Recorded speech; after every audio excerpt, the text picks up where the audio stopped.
I, 26F, was supposed to get married last week, but it didn't happen because I ran away the night before my wedding. I was engaged to my boyfriend, 26M, for 6 months, and we've been in a relationship for 3 years. My now ex-boyfriend and I have 2 kids together as well, twin boys aged 1. We didn't plan to have them, and my boyfriend was very against me having our kids in the first place, but I was very stubborn and I'd told him that I'd be having them, with or without him. I'd given him the option to leave, and I didn't even demand child support from him. I believe that I'm capable of raising my babies on my own no matter what. But I'd always had a very strong maternal instinct, and for me, the timing just felt right. I was ready to be a mom, but he needed some time to come around. That's what he told me. When I said that I was going to break up with him if he kept trying to push me into not having the baby, only then did he seem to come around. He'd been a good partner throughout the pregnancy and a good father after their birth. We hadn't expected twins, and I'll admit, I might not have been able to manage that by myself, so I think I was lucky that he stuck by. After my sons were born, he'd done everything that a father does, and 6 months later, he proposed to me and I said yes. It was as if that whole episode where he demanded that I get rid of the babies never happened in the first place. He was that good. I think pregnancy had made me soften up as well, so all was forgiven and I was ready to marry him.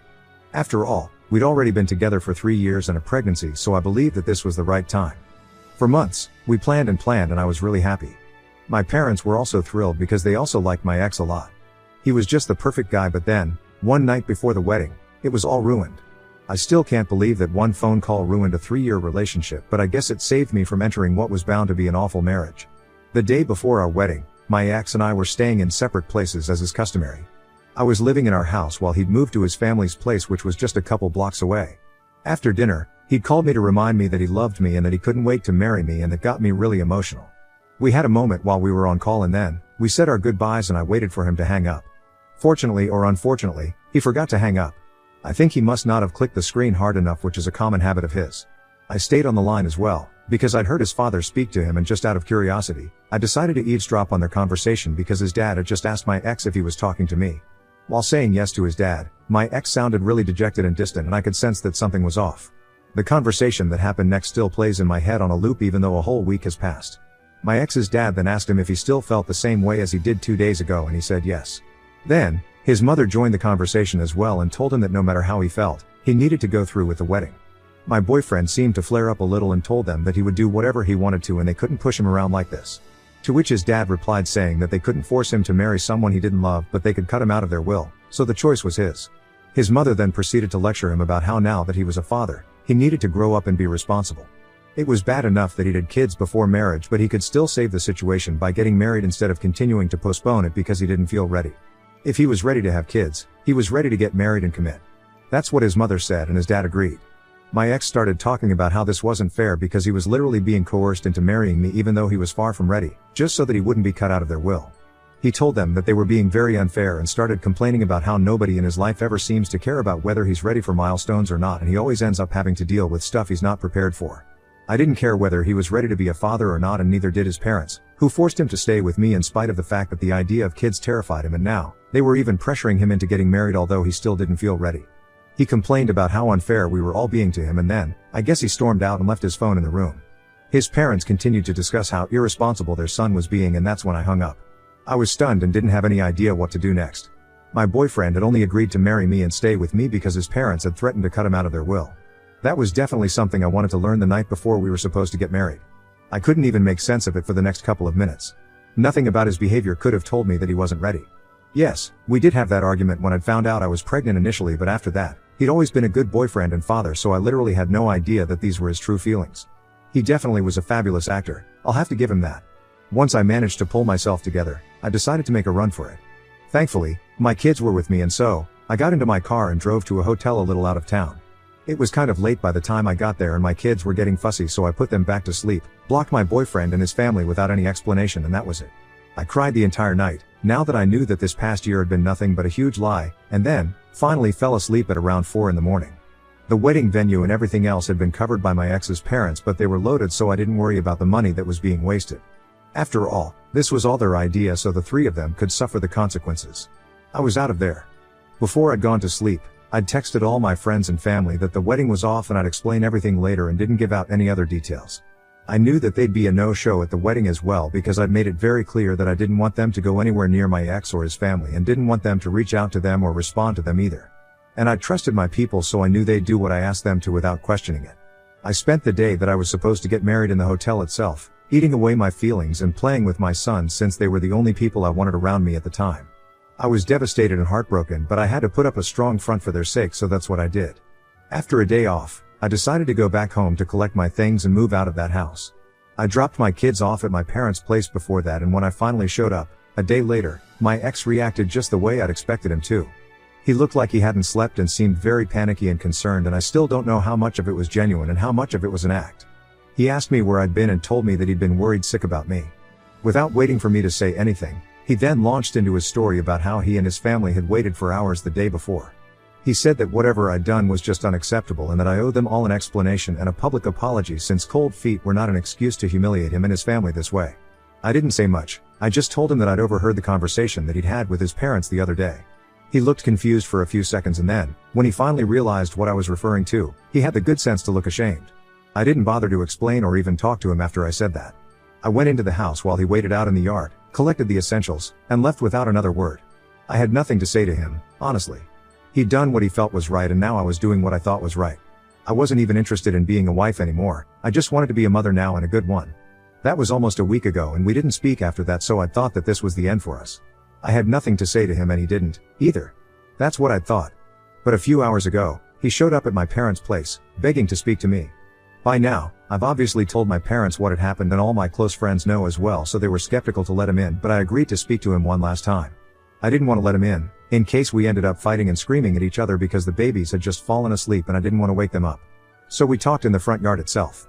He apologized to me for everything that he'd put me through and told me that he really does love me, even though he doesn't feel ready to marry me yet. He also said that he loves the kids as well, and in spite of everything that he said that night, he still wants to be a part of our lives.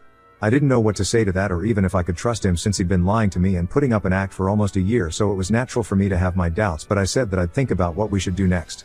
He doesn't want to break up yet, but still wants to work things out and give us a second shot without the interference of his parents, is what he said. I honestly don't know what to say to him. I would like my kids to have a relationship with their dad growing up, but I just can't trust him right now. As for myself, I really could do with a break because this week has been crazy and not in a good way. So what if I decide not to give our relationship a second chance? Update 1. Hey, guys. I know it's been a while, but I've been very busy with work and kids and moving out, so I haven't had the time to update y'all. The support that has been pouring in has been overwhelming, and I truly am grateful that so many people have shown me such love. I really am so very thankful for all the advice that I've received, since it's all been of great help to me. Yes, I've spoken to a lawyer regarding the custody arrangement. I want full custody of my kids because I've decided that I don't want to get back with my ex. Some people started sending me hateful messages and accused me of being a selfish mother just for considering getting back with him, which was stupid and judgmental. I'm a mother, but I'm also a human being, and only a week had passed since that night of the phone call, so of course I hadn't fully moved on. It was a 3-year relationship, for the love of God. I was very emotional and I really did love him, which is why my emotions got the better of me and I considered getting back with him. I'm feeling a lot more stable now, so I know that no matter how I feel about the situation, I have to put myself and my kids first now, so I can't get back with him. There was just no need for all that hate and judgment in the first place, but it's the internet, so I should have seen it coming, I guess. And I'd started looking for a lawyer 2 days after I called off my wedding. It just took me a while to find someone that I was comfortable with and trusted fully. My ex and I had never spoken about custody and stuff like that because we'd never thought that such a day would even come, but now that we're done, I think it's time to take legal steps to ensure that nobody can take my kids away from me. I'm sure that he wouldn't even want to, but I'm not so sure about his parents.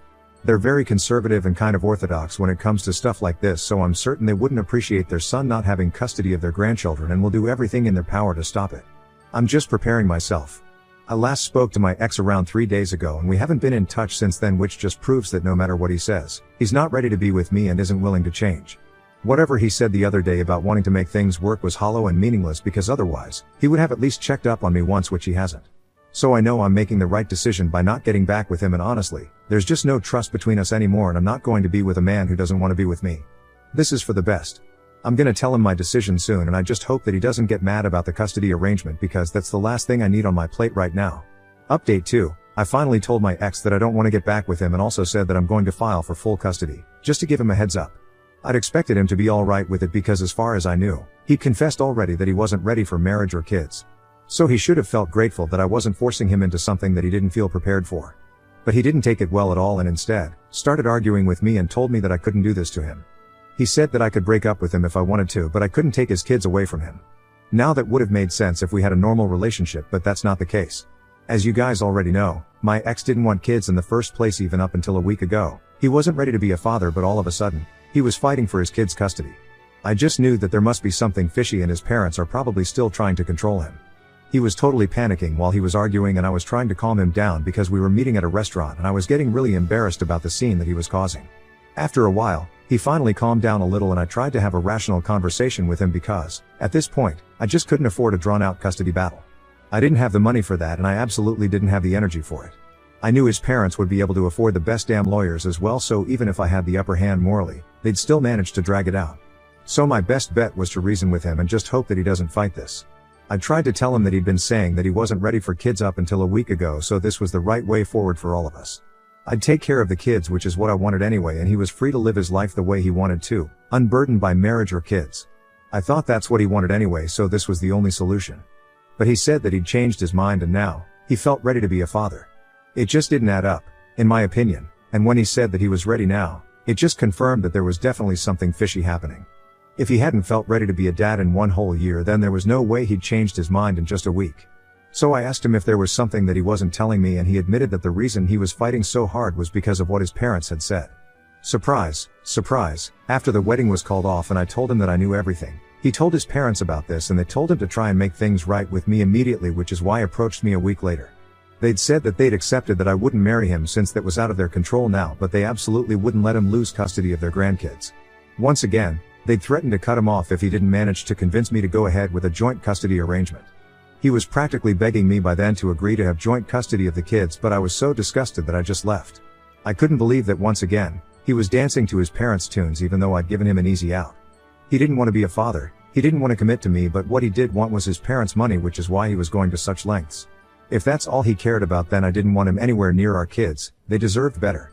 I didn't even want child support because I just didn't want him anything to do with me or my kids anymore. He clearly didn't have a spine and was willing to do anything it took just so that his parents wouldn't cut him out of their lives, and that was just so pathetic. It's been a few days since then and I've blocked him everywhere once again because I don't even want to talk to him or see him.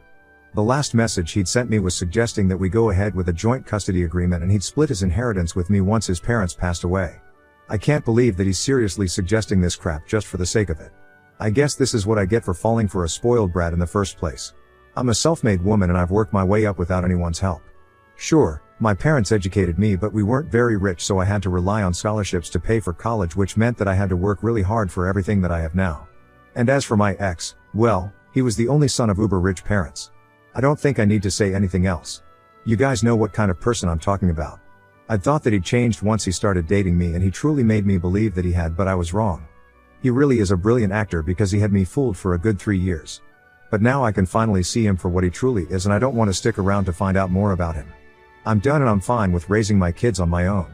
No father is still better than one who doesn't even want to be a father. Now, I'm 100% sure that I did the right thing, and I hope that he comes to his senses and terminates his parental rights instead of turning this into a long custody battle. I'll keep praying. Update 3. Hey, there. I'm here to finally share some good news with you guys. I know it's been a really long time since the last update, but I've been very busy. First things first, my babies and I have moved into a much smaller apartment, but at least I can call it mine, unlike the house that my ex and I used to live in. This place is near my parents' house as well, so they come over from time to keep an eye on the kids. I've also hired a full-time nanny to help me out because I can't stop working, obviously. I'm incredibly lucky that I can even afford that right now. My parents are obviously helping me out with the finances, and I'm so grateful for it. I know they didn't see this coming and neither did I, but they're doing their best, and I'm really glad that I have such loving and supportive parents. Coming to the part that I know people are most interested in, my ex. So yeah, he signed away his parental rights. I don't know what came over him and what changed, but my best guess is that he decided to finally stand up to his parents, or maybe his parents just gave up. One of my friends told me that he's moved out of the house he used to live in, so I'm guessing it's the former. He apologized to me a few days back once more and said that he wanted to give me money as compensation, but I wasn't about to take money from my ex-boyfriend. I know a lot of you are going to say that this was a stupid move, but I don't really care. I wasn't kidding when I said that I didn't want anything to do with him anymore. I forgave him, but that doesn't mean that I have to accept any form of compensation from him. I just wanted to move on. And my parents and I are perfectly capable of raising my kids without his help. So I texted him back saying that it was alright, but I'd appreciate it if he didn't contact me anymore, and he's respected that so far. Right now, I'm only focused on my kids and giving them the best life that I possibly can. I have no time to be sad or angry at my ex anymore and I just want to be a good mother to my kids now. That's it.